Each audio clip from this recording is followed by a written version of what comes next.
Selon la tradition religieuse, quelle est la conception de la mort? Quelle est l'étape suivant la mort? La résurrection, la réincarnation et autres, laquelle? Alors, selon notre tradition religieuse, qui est le bouddhisme, ce serait la réincarnation et la renaissance. Ce qui veut dire la réincarnation, c'est qu'on croit à la nouvelle vie après la mort. Comme appelle-t-on quelqu'un qui meurt, mais on va croire à sa réincarnation dans une prochaine vie. Pour les personnes endeuillées, y a-t-il des pratiques particulières après la cérémonie funéraire? Les jours, mois et années qui suivent la cérémonie funéraire, quels sont les gestes ou cérémonies à accomplir pour aider à vivre le deuil? Et bien sûr, il y a la commémoration, des défunts le jour de la fête des morts, qui est bien présent dans le bouddhisme. Décrire la cérémonie funéraire particulière, qui assiste, où, quels sont les gestes posés, par qui, quelles paroles doivent être prononcées, etc. On a essayé de répondre le plus qu'on pouvait. Des moines et la famille y assistent. Monastère, des moines et de la famille y assistent. Fait que c'est ces personnes-là qui assistent, ou ça va être au monastère, puis qui... non, mais c'est quels sont les gestes à poser et par qui, ça va être une prière par le Bouddha.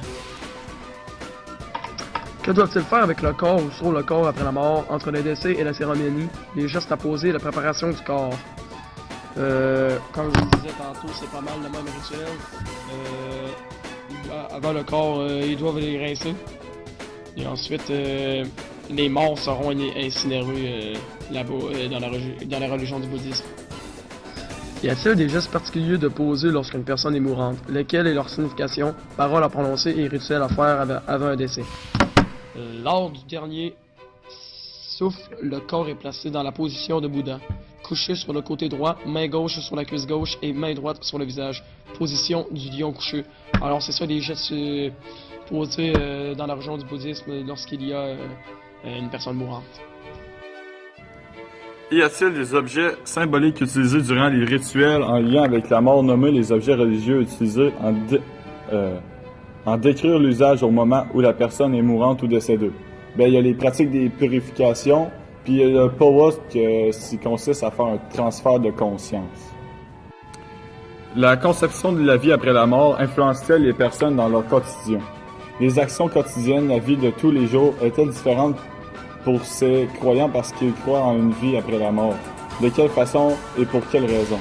Ben oui, ils croient qu'il y a une vie après la mort, puis dans le fond, c'est la réincarnation. Puis dans le fond, la mort et l'après-mort dépendent de la qualité de nos actes antérieurs. Puis dans le fond, il y a encore le transfert de conscience. Y a-t-il des gestes, des comportements, des rites ou des rituels qui sont influencés par des croyances en la vie après la mort? Quelles sont les choses à faire ou à ne pas faire pour avoir une meilleure mort? Ben, ils sont des personnes très gentilles parce que leur après-mort dépend de leur acte. Mais dans le fond, pour eux autres, ils doivent maîtriser leur acte et leur esprit. Est-ce que la vie après la mort sera la même pour tout le monde? Expliquez les variantes si tel est le cas. Quelles sont les variantes entre la vie après la mort pour les croyants et pour les non-croyants? Dans le fond, les bouddhistes, ben, eux autres, s'ils ne seront pas corrects, dans le fond, ben, ils vont habiter ils vont habiter en enfer, souffrant jusqu'à épuisement de leur mauvais karma. Après ça, sinon, ils peuvent se réincarner en animaux. Ou sinon, en trépasseux. Sinon, en titan, c'est un dieu inférieur, en quelque sorte.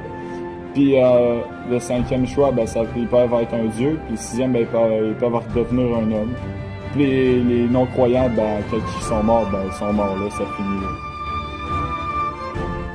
Y a-t-il un lien entre la vie terrestre et la vie après la mort? Les ressemblances et les différences entre la vie sur Terre et leur vision de la vie dans l'au-delà. Ben, dans le fond, ben, leur vie après la mort, ben, ça dépend de leur vie terrestre, là, fait que c'est pas mal ça, là. On sait pas trop à quoi ils peuvent ressembler la vie dans l'au-delà parce que tout dépend de la vie qu'ils ont eue sur la Terre.